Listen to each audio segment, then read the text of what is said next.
Günün çoğunda gergin ve huzursuz musunuz? Kas ağrıları, enerji eksikliği, halsizlik gibi sorunlarınız mı var? Anksiyete, kaygı, depresyonla mı baş etmeye çalışıyorsunuz? Tüm bu sorunlar zihinsel durumumuzla ilgili olduğu kadar aynı zamanda sinir sistemimizle de ilgilidir. Sinir sistemimiz sağlıklı çalışmadığı zaman ne yazık ki tüm bu belirtileri gösteririz. Ve uygulayacağınız çok basit günlük bazı egzersizlerle sinir sisteminizi daha sağlıklı bir hale getirebilir, dolayısıyla bedensel ve ruhsal sağlığınızı iyileştirebilirsiniz. Bu videoda duygularımız üzerinde ve tepkilerimiz üzerinde oldukça etkili olan sinir sistemimiz, vagus siniri ve onunla ilgili temel bazı tekniklerden bahsedeceğim. Merhaba, bir önceki videomuzda çok daha detaylı bir biçimde sinir sistemimiz ve bunun ruhsal durumumuz, tepkilerimiz, duygularımız ve davranışlarımız üzerindeki etkisinden bahsetmiş ve otonom sinir sisteminin en önemli parçası olan vagus sinirinin güvenlikle ilgili, gevşeme ile ilgili kısımlarını aktive edecek çok temel bir egzersizden bahsetmiştik. Eğer bu videoyu izlemediyseniz bu videodan sonra oraya gitmenizi ve oradaki tekniği de öğrenmenizi öneririm. Videonun linkini başa sabitlediğim yorumda bulabilirsiniz. Bu videoda da gene sinir sistemimizi rahatlatacak tekniklerden bahsetmeye devam edeceğim. Ama öncelikle o videoyu izlememiş ya da izlemeyi düşünmeyenler için kısaca yine sinir sistemi ve onun duygularımız üzerindeki etkileri üzerine minik bir bilgilendirme yapalım. Evet, beynimiz ve sinir sistemimiz canlılığımızı sürdürmek için sürekli olarak vücudun içinden ve dışından gelen verileri denetler, kontrol eder ve eğer her şey yolundaysa güvenlikle ilgili sistemlerini aktive eder ve biz gevşemeye, rahatlamaya başlarız. Ancak eğer herhangi bir tehdit algılarsa bu sefer tehlikeyle ilgili sinir sistemi aktive olur ve bu durumda da bizler daha farklı tepkiler vermeye başlarız. Savaş kaç ya da don ölü taklidi yap tepkileri dediğimiz tepkileri veririz demiştik hatırlarsanız. Algılanan tehdit üzerinize doğru hızla gelen bir araba gibi somut bir tehdit olabileceği gibi bazen de dışlanmak, değersiz hissetmek, suçluluk hissetmek ya da gelecek kaygısı gibi soyut bir tehdit de olabilir. Diyelim ki arkadaşlarınızla buluştunuz ve o buluşmada kendinizi dışlanmış hissettiniz. Çok yoğun bir değersizlik duygusuna kapıldınız. Bu durumda da yine sinir sisteminizin tehlikeyle ilgili kısımları aktive olabiliyor. Stephen Porges tarafından geliştirilen polivagal teoriye göre otonom sinir sistemimizin yaşadığımız olaylar ya da algıladığı veriler doğrultusunda verdiği tepkileri 3 ana grupta inceleyebiliriz. Birinci otonom sinir sistemi tepkimiz dorsal vagal aktivasyon. Ne demek bu? Hareketsizleşme, donup kalma, ölü taklidi yapma diyebiliriz başka bir deyişle. Doğada çok ciddi bir tehditle karşılaştığı zaman ölü taklidi yapan hayvanları görmüşsünüzdür belgesellerde falan, belki de dışarıda görmüşsünüzdür. Bu şekilde hayvan ölü taklidi yaparak kendi sistemini kapatır, vücut fonksiyonlarını yavaşlatır, neredeyse durma noktasına getirir ve bu sayede ölmekten kurtulmayı ümit eder. Benzer bir şeyi ağır stres yükü altındayken biz de yaparız ve bu bize en ilkel atalarımızdan miras kalmış bir yanıttır, bir sinir sistemi tepkisidir. Aşırı bir tehlike ya da çok ağır bir stres yükü söz konusuysa, köşeye sıkışmışsak, yapacak başka hiçbir şeyimiz yoksa bu durumda sinir sistemimiz tepki olarak sistemi kapatır. Bunun günlük yaşamdaki yansıması kişinin ağır stres yükü altında hissiz, donuk, kopuk hissetmesi, bulunduğu ortama ya da kendine ya da diğerlerine yabancılaşması, depersonalizasyon ya da derealizasyon dediğimiz durumları yaşaması, kendi kabuğuna çekilmesi, sosyal olarak izole olması, enerji düşüklüğü, halsizlik, konuşmakta ya da yürümekte güçlük çekmek gibi tepkilerdir. Bu donma tepkisinin, yani dorsal vagal aktivasyonun en uç noktadaki örneği ise bayılmadır. Hani çok kötü bir haber aldığında düşüp bayılan insanları görmüşsünüzdür ya da belki siz de deneyimlediniz. İşte bu dorsal vagal aktivasyonun en uç noktadaki tepkisidir. Evet, ikinci tepkimiz aslında evrimsel sıralamada da yine gelişen ikinci tepkimiz otonom sinir sistemi olarak sempatik aktivasyon ya da savaş kaç tepkileri. Sinir sistemimiz herhangi bir tehdit algıladığında bir önceki tepkisinde hareketsizleşerek bizi korumaya çalışıyordu. Bu tepkisinde ise sempatik aktivasyon tepkisinde ise tam tersine bizi hareketlendirerek, hızımızı arttırarak korumaya çalışıyor. Sinir sistemi sempatik aktivasyonda herhangi bir tehdit hissettiğinde ne yapıyor? Hemen savaş kaç tepkilerini ortaya çıkartıyor. Kalp atış hızımız artıyor, kaslarımız gerginleşiyor, kortizol ve adrenalin hormonlarının salınımı artıyor ve bunun sonucu olarak bizler yerimizde duramıyoruz, daha hareketli oluyoruz, daha gergin oluyoruz, sürekli tetikte oluyoruz. Temel duygumuz öfke ve kaygı oluyor ve bu durumdayken yani sempatik aktivasyon söz konusuyken dünyayı olduğundan daha kaotik ve daha tehlikeli bir yer olarak algılama eğiliminde oluyoruz. Ve otonom sinir sistemimizin en son gelişen tepkisi ventral vagal aktivasyon. Ventral vagal aktivasyon ne demek? Dinlen ve sindir. Kendimizi güvende hissettiğimizde otonom sinir sistemimizin verdiği bir yanıt. Ventral vagal tepki aktif olduğunda ne oluyor? Tüm vücut sistemleri normale dönüyor. Bir önceki tepkilerde kapanan, enerji tasarrufu için kapanan sistemler tekrar açılıyor. Dolayısıyla bağışıklığımız daha sağlıklı çalışmaya başlıyor. Sindirimimiz daha sağlıklı bir şekilde çalışmaya başlıyor. Vücut kendi kendini onarabiliyor. Bu durumdayken kaslarımız gevşiyor, kalp atış hızımız yavaşlıyor. Dolayısıyla kendimizi daha rahat, daha huzurlu ve daha sosyal hissediyoruz. Diğer insanlara da açılmaya başlıyoruz. Diğer insanlarla iletişim kurmaya daha istekli oluyoruz. Aslında bizler gün içerisinde bu tepkileri sürekli veriyoruz. Mesela sabah yola çıktınız, işe gidiyorsunuz. İşe giderken trafikte bir tartışma yaşadınız. Belki öndeki aracın şoförüyle kavga etmeye başladınız. Bu sırada sempatik aktivasyon tepkisi devreye girer sinir sisteminin ve kaslarınız gerginleşmeye başlar, kalp atış hızınız artar, kendinizi daha gergin hissedersiniz. Ardından tartışma bitmiştir. Aracınıza dönersiniz ve yavaş yavaş işte iş yerinize gidersiniz, arkadaşlarınızla sohbet edersiniz. Yavaş yavaş gevşemeye başlarsınız. Ventral vagal sistem bu sefer aktive olur. Dolayısıyla sizi sakinleştirir. Tüm vücut sistemleriniz normale döner.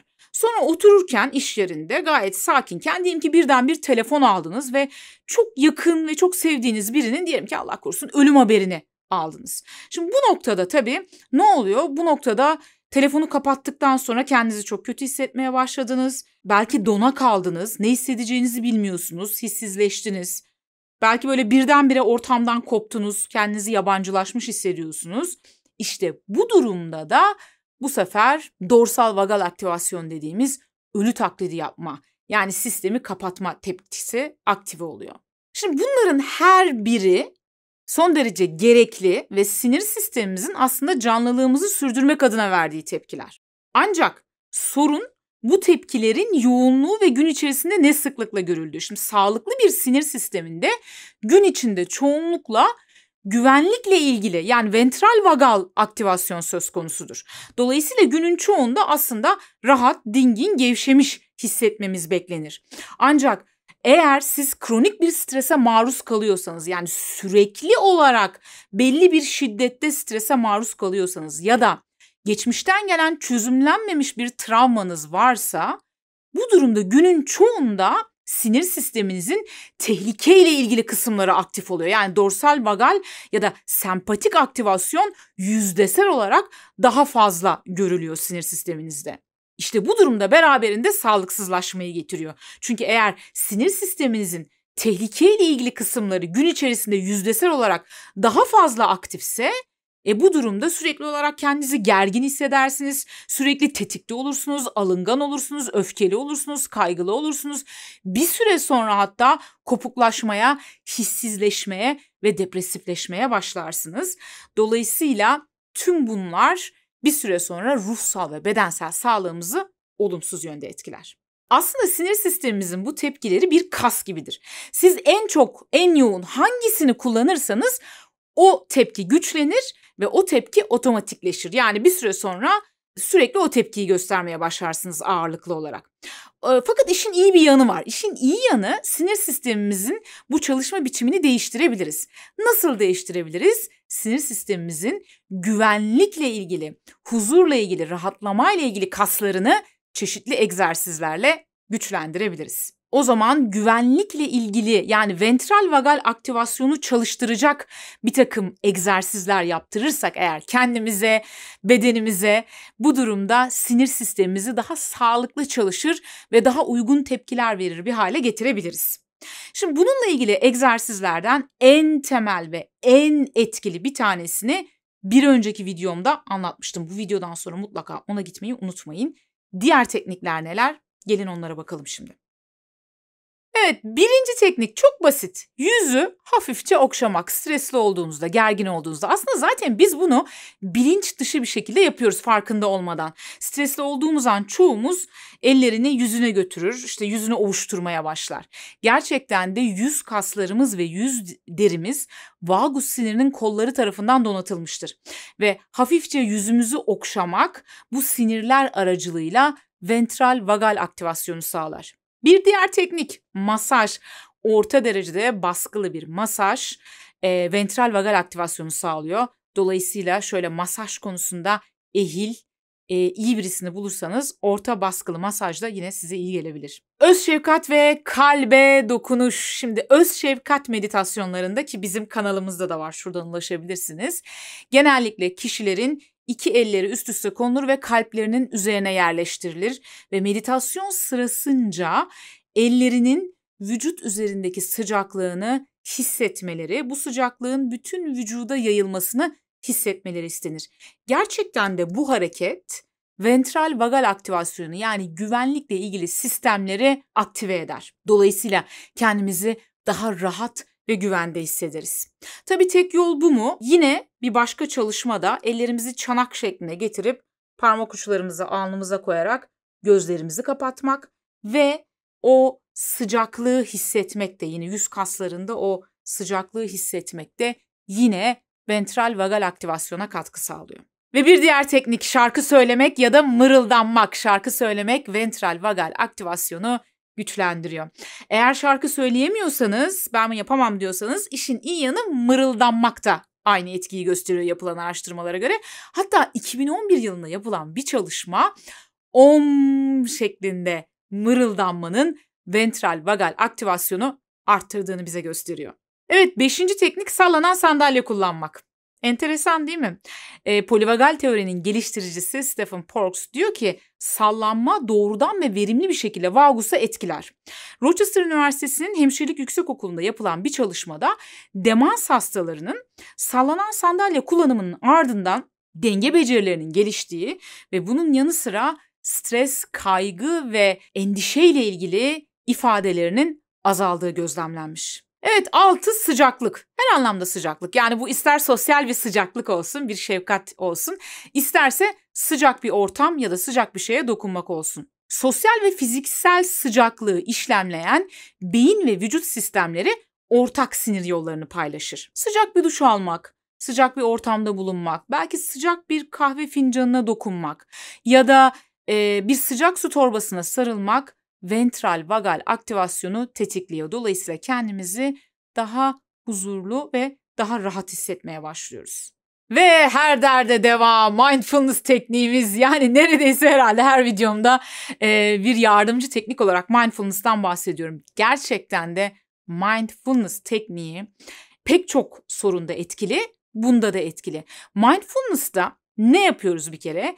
Kendi bedenimizi, bedensel duyumlarımızı yargılamadan gözlemlemeyi öğreniyoruz. Öğrendiğimiz şeylerden bir tanesi bu. Kabul etmeyi ve gözlemlemeyi öğreniyoruz. Fark etmeyi, kabul etmeyi, gözlemlemeyi. Dolayısıyla bedensel farkındalık bir kere ventral vagal aktivasyonu yani güvenlikle ilgili sistemleri aktive ediyor. Bunun yanı sıra şöyle bir etkisi de var tabii ki mindfulness'ın. Mindfulness tekniği sürekli o daldan dala atlayan, yorgun ve hareketli zihnimizi, aşırı düşünen zihnimizi sakinleştiriyor ve dikkatimizi ana çekme ile ilgili kaslarımızı güçlendiriyor. Bu yüzden yine mindfulness egzersizleri de sinir sistemimizi düzenlemede ve güvenlikle ilgili sistemleri devreye sokmada etkili. Mindfulness nedir ve nasıl uygulanır? Eğer merak ediyorsanız yine şuradaki videomdan ulaşabilirsiniz. Özellikle videonun sonundaki çok kısa böyle 7 dakikalık yaklaşık bir egzersiz var. Onu düzenli her gün yaptığınızda bedensel ve ruhsal etkilerini çok kısa sürede fark edeceksiniz. Ve tabii ki yine her derde deva tekniklerden bir tanesi yavaş ve derin nefes almak.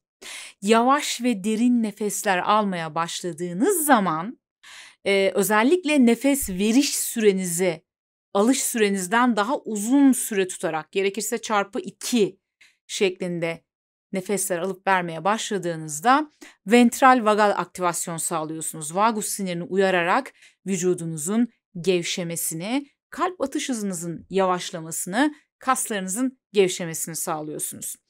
Nefes egzersizlerinizi günlük yaşamınızın bir parçası haline getirmeye çalışın. Yani düzenli olarak her gün nefes pratiklerini yapmaya çalışın. Çünkü ruhsal ve bedensel anlamda çok fazla etkisi var.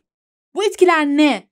Nasıl uygulanır? Merak ediyorsanız yine bu videoyu daha fazla uzatmamak adına sizi şuradaki videoma yönlendiriyorum. Bu videodan nefes tekniklerini bilmeyenler, daha önce uygulamayanlar öğrenebilirler. Ve yine sinir sistemimiz üzerinde etkili olan diğer teknikler yoga, tai chi, qigong gibi bir takım egzersizler, bir takım uygulamalar, bir takım teknikler kendi bedenimizi hissetmemizi, dengemizi ve yere sağlam basmamızı desteklediği için aynı zamanda tüm bunlar sayesinde de ventral vagal aktivasyonu arttırıyor ve bizim daha iyi hissetmemize yol açıyor.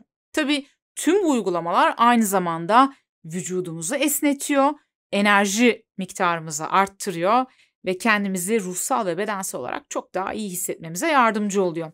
Dolayısıyla eğer henüz başlamadıysanız yoga, tai chi ya da qigong gibi bir takım uygulamaları araştırmanızı ve bunlardan kendinize yakın hissettiğiniz bir ya da birkaç tanesini denemenizi öneririm. Vagus sinirini uyararak güvenlikle ilgili ventral vagal aktivasyonu sağlayacak bazı tekniklerden bahsettim. Bunun dışında başka teknikler de var. Eğer bu teknikleri merak ediyorsanız ve daha fazla sayıda vagus sinirimizi gevşetecek tekniklerle ilgili bilgi sahibi olmak istiyorsanız yorumlara yazabilirsiniz. Bu video serisinin devamını çekebiliriz.